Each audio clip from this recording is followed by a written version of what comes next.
Yep. I'm here. Hey, John. Mr. Mello. Hey, I what's going remember the on, song, John? they call me Yellow Mello. For sure, man. Hey, and I appreciate that book too. I got it as well from Amelia, man. Inner Size. I got that next on my list to read, so I'm Awesome. looking forward to it. But I do got a quick question for you. Alpha, I heard speak on Chris, who just spoke too, which is crazy. Um, the 10,000 that she wanted to make in a week, and then Alpha mentioned, let's make that in a day, and it's like, whoa, right? So my question to you is, can you like walk us through a time in your life where you wanted to make a major leap like that? And like, what was the mentality, the mental process that you went through, and then physically what you had to do and how you got yourself through that? Sure. I can take you a long way back to 1986. I was a real estate agent in Toronto, Canada, and I wanted to, instead of working, and working, in a real estate job where I had to, sell and sell and sell and sell, and I got paid for obviously commissioned only what I sold. I decided I was going to start my own company, so I bought the franchising rights for Remax for the state of Indiana. And I moved to Indiana from Toronto, didn't know anybody there, got an apartment and got an executive office suite. And the first month that I was there, I had a meeting with the Indianapolis Business Journal. And the Indianapolis Business Journal just came to do a story on Remax is coming to the state of Indiana. Remax, the real estate company, some of you may know this.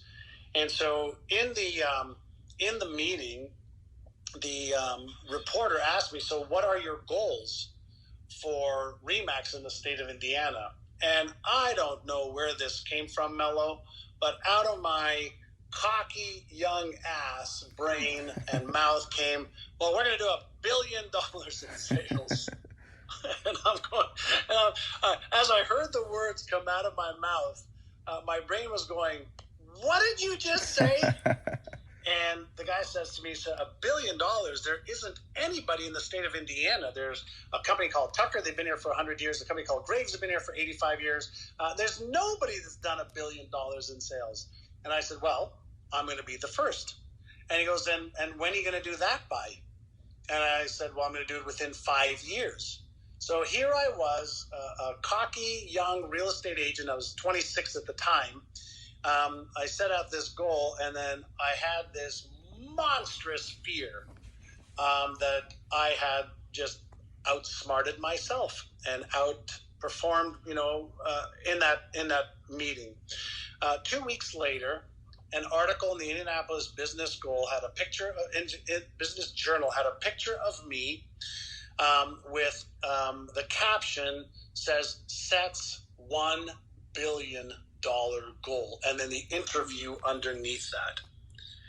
And I had people calling me up saying, did they make a typo on that? And I said, no, I just blurted out $1 billion. I have no fucking idea how I'm going to do it, but that's what came out.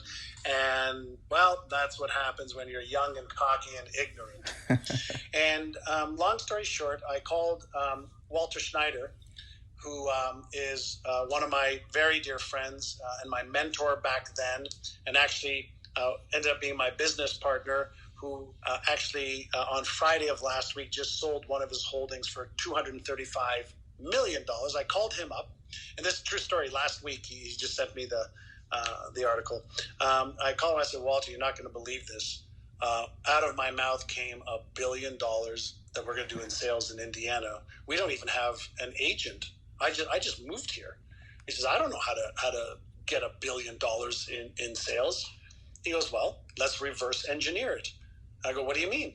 He says, well, in order for us to, and he was my partner at the time.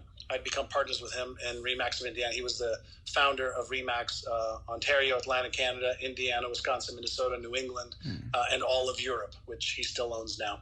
So he said, well, let's reverse engineer it. In order to do $1 billion in sales, how many agents will we need? In order to have that many agents, how many offices will we need? In order to have that many offices, how many do we need this year? How many do we need next year, the year after, and the year after that? So he took this $1 billion vision and goal that I blurted out of my young ass mouth, and he helped me break it down to the ridiculous of what I needed to do in 1987, in 88, 89, and 90, and 91, and 92.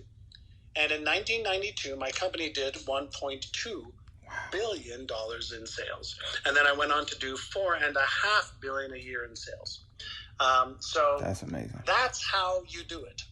You develop the strategies. I then created an affirmation of my skills and abilities. I then started to study business growth 1 hour a day for every day.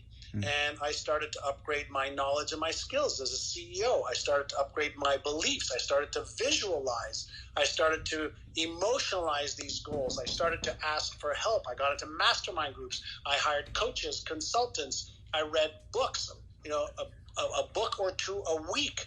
So I developed the identity to match the destiny deliberately. Does that make sense, Mr. Mello?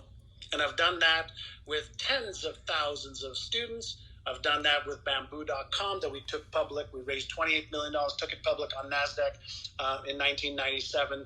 It was worth $2.5 billion in less than a year. I've done that with Life Success Institute and other companies, and tens of thousands of companies that have helped using the same process. Yep, for sure, man. I love it. Like I'm hearing all the wisdom you're dropping. I just wanted to hear something, a way that you had applied it, and that everybody in the room could, kind of hear how that gets applied mentally, physically, and to actually make it happen. So thank you. You are welcome.